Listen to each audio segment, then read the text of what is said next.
Tiene pesadillas, sueña con ataúdes y presenta toda clase de reacciones. Un día revienta a navajazo los dos neumáticos de la bicicleta de un compañero de oficina, una noche se levanta, coge una jarra de agua y se la echa a su marido en la cabeza, en otra ocasión lo que sirve de proyectil es una plancha doméstica. Y de ese embarazo pues da a luz una niña que nace muerta, asfixia, y esto produce una enorme conmoción en M, que imputa la desgracia a sus enemigos. Bruscamente parece concentrar toda la responsabilidad de esa desgracia en una mujer que durante 3 años ha sido su mejor amiga. Y esta mujer telefoneó poco después del parto para saber noticias de cómo había ido y M encontró muy extraña la cosa. La cristalización hostil parece haberse iniciado allí. Al año siguiente hubo, o 2 años después, tuvo otro embarazo y nuevamente pues le pone un estado depresivo análogo al anterior, con la misma ansiedad, con el mismo delirio de interpretación. Finalmente nace un niño, Didier, y la enferma se entrega a él con un ardor apasionado. Nadie más que ella se ocupa del bebé hasta que éste cumple 5 meses. Durante el amamantamiento, M se va haciendo cada vez más interpretante, hostil para con todo el mundo, querulante. Todos amenazan a su hijito. Estallan escándalos de toda índole con los vecinos y ella habla de llevar el asunto a los tribunales.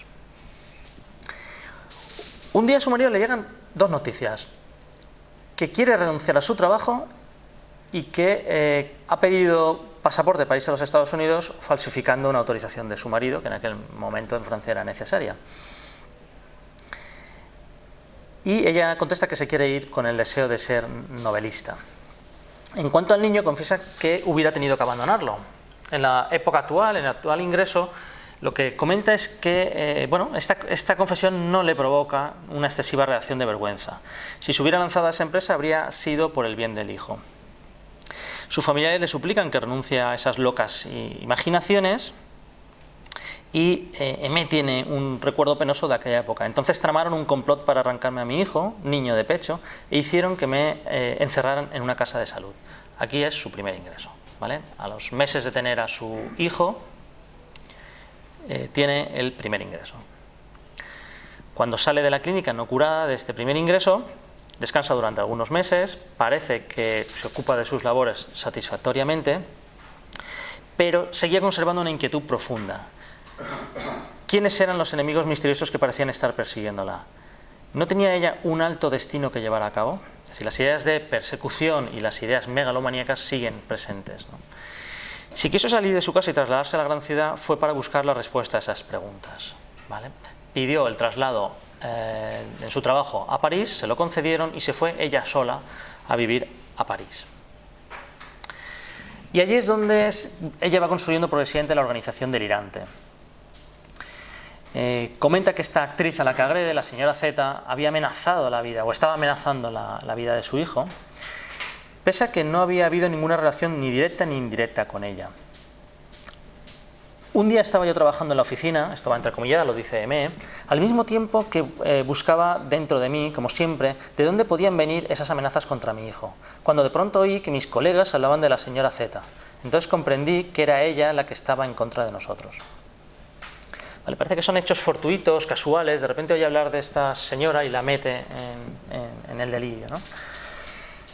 Algún tiempo antes de esto ya había oído hablar de ella y de esta actriz, y ella había hablado mal, decía que no tenía las virtudes que se le imputaban, y decía que de hecho era una puta. Seguramente por eso la traía contra mí. Dice Lacan que uno no puede menos que sentirse impresionado por el carácter incierto de semejante génesis. Una encuesta social muy cuidadosa que hicimos no pudo revelarnos que M le hubiera hablado a nadie de la señora Z, ¿no? Bien. Un día M lee en el periódico que su hijo va a ser asesinado porque su madre es una maldiciente y una inmoral, y había alguien decidido a vengarse de ella. Había además una fotografía que mostraba el frontón de su casa natal, donde su hijo pasaba entonces sus vacaciones, y se le veía aparecer en efecto en una esquina de la fotografía. Esas son las interpretaciones que hace ella. Otra vez la enferma tiene noticia de que la actriz viene a actuar en un teatro que está muy cerca de donde ella vive, y piensa que es para provocarla. Bien, los estados de ansiedad onírica y las pesadillas van en aumento, sueña que el hijo está ahogado, asesinado, raptado, y está en verdad esperando de un momento a otro el telegrama en que le van a decir que la desgracia ya ha ocurrido. Temía mucho por la vida de mi hijo. Si no le sucede ahora, le sucedería más adelante y sería por mi culpa. Entonces, centrándonos en las ideas de persecución, tiene varias seguidoras. C de la N es la amiga que pues tiene la mala suerte de llamar y preguntar qué tal ha ido el parto, ¿no? Pues claro, la niña nació muerta y bueno, esta amiga ya se introdujo en las ideas de M como perseguidora. De C de la N pasó a la señora Z, la actriz a la que agrede. Pero además había otras dos conocidas. Sarah Bernhardt era una actriz también de la época, y una novelista contra la que quería publicar artículos que no le publicaron finalmente, ¿no? Y luego hay perseguidores masculinos. Hemos hablado de este novelista, Pierre Benoit, que, como os comentaba, primero la relación fue erotomaníaca. Ella dice que le obligó a abandonar a su marido para irse con él, y ya posteriormente pasó a la etapa de despecho y a considerarle un perseguidor. Además creyó que este novelista hablaba de él, dice, es exactamente mi historia en sus novelas. Y se lo dijo a una amiga y esa se sorprendió porque había leído la novela y no había encontrado ningún parecido con ella. Pensó que la señora Z no podía ser la única en estar perjudicándome tanto, y entonces pensó que había una especie de... que estaban compinchados esta actriz y este novelista. Y además, pues también los redactores de otros periódicos que pensaban que hacían alusiones a ellas, que la amenazaban, que le plagiaban y que se oponían a su misión benéfica. Bien, todos estos personajes, artistas, poetas, periodistas, son odiados colectivamente como autores prominentes de las desgracias de la sociedad. No vacilan en provocar con sus fanfarronadas el asesinato, la guerra, la corrupción de las costumbres, con tal de conseguir un poco de gloria y de placer. Viven de la explotación de la miseria que ellos mismos desencadenan. Respecto a las ideas megalomaníacas, ella se sabía llamada para reprimir semejante estado de cosas, aspiraciones vagas y difusas de un idealismo altruista. Quería realizar el reinado del bien, la fraternidad entre los pueblos y las razas. Comenta que le está reservada una carrera de mujer de letras y de ciencias, se considera ya nebolista, quiere especializarse en química, y además sabe que debe ser algo en el gobierno, ejercer una influencia, ser una guía para determinadas reformas. Y por otro lado tenemos la erotomanía. Los gobernantes olvidan el peligro de la guerra, sin duda bastará con recordárselo. Para ese papel se cree destinada a ella y recurre para esto al príncipe de Gales. El príncipe de Gales, en aquel momento, era Eduardo VIII. El príncipe de Gales, como sabéis, es el heredero a la corona del Reino Unido, y en aquel momento era Eduardo VIII. Esa es una foto precisamente de ese año, ¿vale? Eduardo VIII era 2 años más joven que Me, y bueno, os sonará, es el tío de la actual reina, y os sonará su historia porque tuvo el reinado, no sé si el más corto, pero de los más cortos. Estuvo solamente, no sé si 10 o 11 meses de reinado. Abdicó para casarse con una plebeya, ¿vale? Aquello era muy mal visto en aquella época. Era una plebeya 2 veces separada, estadounidense. Aquello estaba muy mal visto y se generó tal escándalo que él abdicó para poder casarse con ella. Fue una figura pues bastante polémica. Algunos le atribuyen actividades pronazis, y básicamente el gobierno o el Reino Unido lo fue desplazando para que no molestase mucho. El que cogió el reinado cuando él abdicó fue su hermano Jorge VI, que es el padre de la actual reina. Bien, pues en aquel momento, unos años antes de que fuese nombrado rey, pues Eduardo VIII era foco del amor de Aimé, ¿no? El cuarto del hotel en que vivía estaba tapizado de retratos del príncipe y no parece haber tenido la tentación de acercarse a él. En cambio, parece haberle mandado por correo, y no pocas veces, poemas, peticiones, cartas, novelas. De hecho, las dos novelas que escribe la paciente, las dos están dedicadas a él. Y tiene una etapa que ella misma llama de disipación, 3 años antes del ingreso actual, en que bueno, se mueve bastante con hombres, algunos la llevan a hoteles. Y en una carta dice que ese era un modo en que trataba de olvidar a este novelista P.B. y la interrogación es de Lacan. Bien, los conflictos familiares van a más, se van haciendo alarmantes. En un momento le dice a su hermana: es preciso que estés dispuesta a atestiguar que mi marido me golpea y golpea al niño, quiero divorciarme y quedarme con el niño, estoy dispuesta a todo, si no lo mataré. Y vivía en el temor perpetuo de que su hijo sufriese un atentado mortal. En aquel momento, en el momento del ingreso, su hijo tenía 8 años. Bien, un mes antes, ese es el ambiente psíquico de Aimé. Un mes antes del atentado compra una navaja grande y, empujado por su obsesión delirante, una noche se acerca al teatro en el que está su víctima y le hiere. Reconocerá que hubiera sido capaz de atentar contra la vida de cualquiera de esos inocentes, y después de la agresión ninguna sensación de alivio sigue a ese acto. Aimé se muestra agresiva, escénica y sigue expresando su odio contra su víctima. Me sorprendería ver que nadie reconocía el mal proceder de mi enemiga. 20 días después me puse a sollozar y a decir que esa actriz no tenía nada contra mí, que yo no hubiera debido asustarla. Todo el delirio se derrumbó al mismo tiempo, el bueno como el malo, nos dice ella.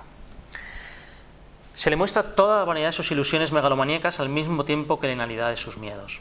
Aimé ingresa en el asilo 25 días después, ¿vale? Y ya con el delirio, con todas las ideas delirantes reducidas, según nos cuenta Lacan. Nos dice que tiene una inteligencia normal, que tiene unos estudios primarios buenos, que intenta dirigirse hacia la enseñanza primaria para ser maestra, que al no conseguirlo ya no persevera, que después ya a mayor edad, con 35 años, intenta sacar el bachillerato, pero es reprobada 3 veces.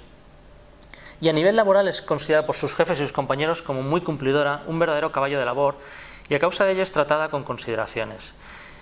Se le da una ocupación que le permite trabajar aislada en parte de los demás. Es decir, ella es una persona de trato difícil y algo problemática, pero es buena trabajadora, con lo cual lo que van haciendo es ponerla en labores y en ocupaciones que no tengan demasiado contacto con otros. La encuesta que se hizo entre sus jefes no revela ninguna falla profesional hasta los últimos días de la libertad. Es decir, ella funcionó a nivel laboral correctamente hasta el mismo ingreso.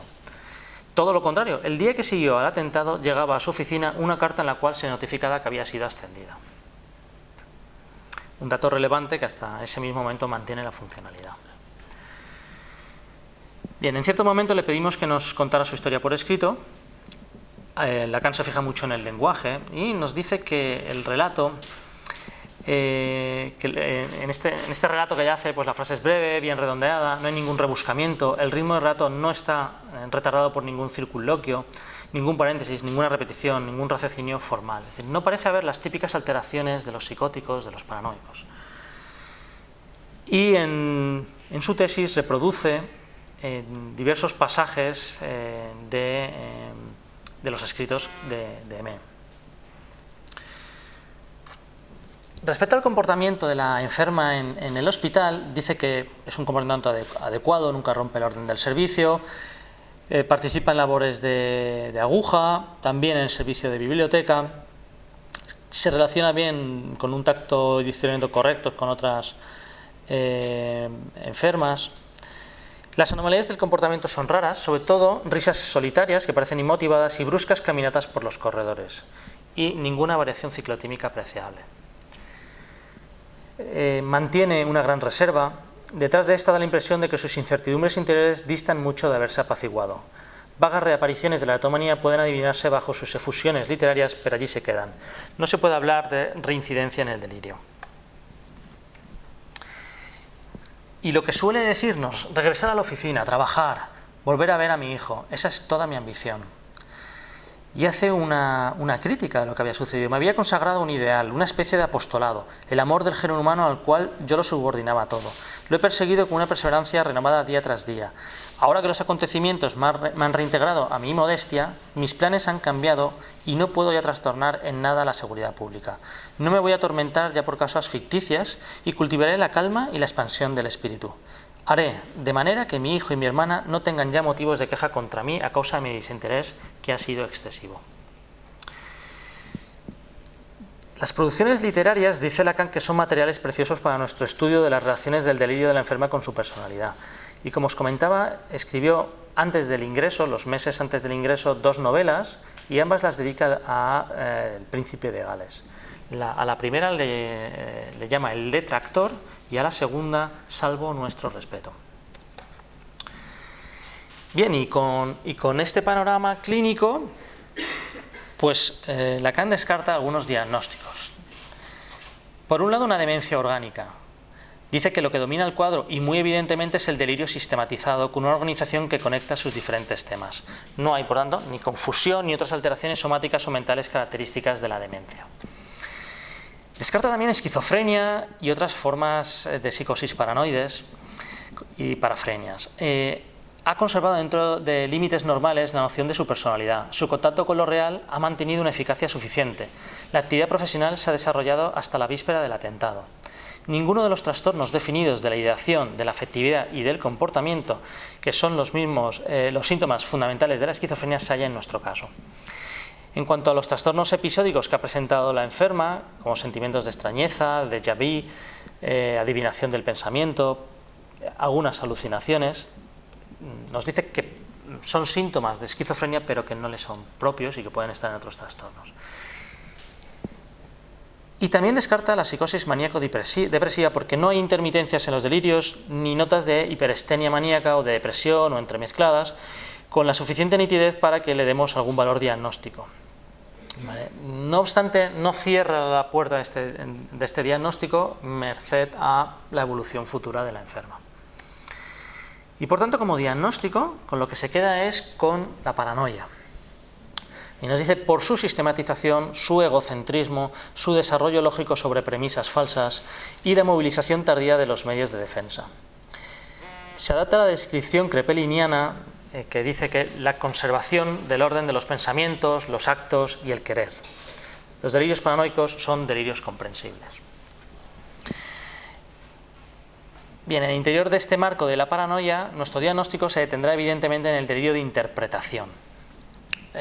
No tanto en la parte, en el delirio querulante, sino más en el delirio de interpretación. La evolución curable del delirio en nuestro caso no es una objeción. En aquel entonces se consideraba que la paranoia era algo incurable, con lo cual el hecho de que M evolucionase favorablemente y dejase de delirar, pues podía hacer dudar del diagnóstico, pero él dice que no es una objeción. La mayor parte de los autores, y punto decisivo Kraepelin mismo, han abandonado el dogma de la cronicidad de la psicosis paranoica. A lo sumo, Kraepelin admite que después de la remisión persiste una disposición latente a la reincidencia del delirio. Sea como fuere, la descripción magistral de Kretschmer ha mostrado un tipo de delirio paranoico en que se observa la curación. Luego hablaremos un poquito más de estos autores.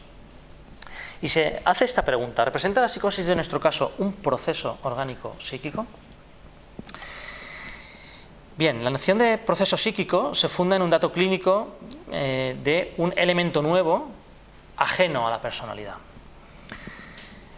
y en el que el mecanismo del acrecentamiento del delirio es la interpretación, ¿no? El fenómeno nuclear es la interpretación. De tal manera que considera que más importante que averiguar el propio sistema delirante es averiguar qué precedió a la elaboración del sistema. Digamos, de alguna manera, saber si hay una ruptura.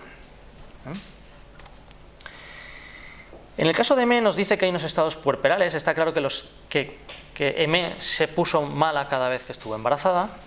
y en el estado puerperal posterior, que también tenía una alteración tiroidea y un posible abuso de los tratamientos antitiroides, del hipotiroidismo, que el ritmo menstrual determinaba regularmente las recrudescencias de la ansiedad, y dice que es significativo que la enferma haya tenido su regla el día siguiente del atentado y que ya no lo tuvo en los 6 meses posteriores. Y no descarta que haya una influencia del cafeinismo, era abusadora de cafeína. A todo eso nos dice que es de especial relevancia la índole social del desencadenamiento del caso. Y habla de otros fenómenos, ilusiones de memoria. Dice que la enferma en algún momento había creído recordar, ¿no? Son ilusiones de la memoria. Sobre esto, Aimée misma dice: es como cuando yo iba a las oficinas del periódico a comprar números atrasados de 1 o 2 meses antes. Yo quería encontrar ciertas cosas que había leído, por ejemplo, que iban a matar a mi hijo, y quería ver también la foto en que lo había reconocido. Pero nunca encontré ni el artículo ni la foto, a pesar de que recordaba las dos cosas. Al final estaba en mi cuarto atestado de aquellos periódicos, ¿no? Este es el episodio ese que os he comentado antes, en que ella cree recibir una amenaza directa a su hijo en el periódico, cree ver a su hijo en una foto en el periódico. Cuando posteriormente va a buscar esos recortes, no los encuentra. Interpretaciones retrospectivas. Y nos cuenta algo también interesante. Nuestra enferma, como tantos otros psicópatas en el periodo de incubación o de fluorescencia de la enfermedad, consultaba abundantemente a uno de esos pronosticadores del porvenir cuya propaganda se despliega con toda libertad en las páginas de anuncios de los periódicos. A uno de ellos, junto al profesor R, se dirigía periódicamente M. En una de sus respuestas, el profesor R le anunció que una mujer rubia, como la actriz, por ejemplo, desempeñaría un papel muy importante en su vida, como fuente de desgracias. Tal es la creencia en que la enferma, durante su psicosis, estuvo apoyando en parte su convicción delirante en lo que se refería a su principal perseguidora. Pero el hecho es que hoy, después de verificarlo todo, le consta a ella que el profesor R jamás le escribió semejante cosa. Es decir, que como pasa también en los depresivos, reinterpretó el pasado. Y también fenómenos alucinatorios episódicos. Dice que a continuación de cada uno de los trastornos que experimentaba, había tenido mucho miedo a oír cosas que no existían, y 2 veces, estando en su habitación, había escuchado la injuria clásica de las perseguidas alucinadas: vaca. Yo me imagino que en aquella, siendo de una zona rural, este insulto a lo mejor sí era más frecuente, ¿no? Nosotros no estamos habituados a que este sea una injuria clásica, ¿no? Bien, y se pregunta también Lacan, ¿representa la psicosis de nuestro caso una reacción a un conflicto vital y a traumas afectivos? Bien, entonces nos habla un poco de su vida social y afectiva, y nos comenta que era en toda la casa la única que sabía contradecir la autoridad un tanto tiránica del padre. Es lo único que dice del padre. La verdad es que yo no he encontrado ninguna alusión más, salvo que era ganadero o campesino, creo que dice. No he encontrado ninguna alusión más al padre. De la madre nos habla mucho más. Dice que tenía un lazo muy intenso, que eran como amigas, y me dice que nunca debía haberse separado de ella, ¿no? La madre había dado señales hacía mucho tiempo de ser interpretativa, manifestaba suspicacia, sentimiento de ser espiada y escuchada por los vecinos. Y cuando Aimée es ingresada, ella misma, la madre, se encierra en un aislamiento huraño, imputando formalmente a la acción hostil de sus vecinos directo la responsabilidad del drama. Es decir, que la propia madre era una paranoica. Y yo creo que no lo dice directamente en su tesis, pero deja caer la idea de que ahí puede haber un delirio a dúo, ¿no? En el que dice, nos damos cuenta de que la noción de una transmisión hereditaria tan discutible en psicología no tiene ninguna necesidad de ser aducida.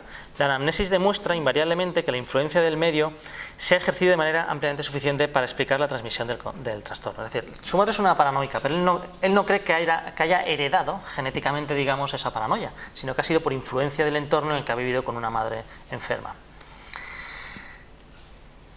tiene más confianza con sus hermanos varones, que son más pequeños que ella. Con las hermanas mayores tiene más bien una relación más de cuidados maternales de ellas hacia la paciente.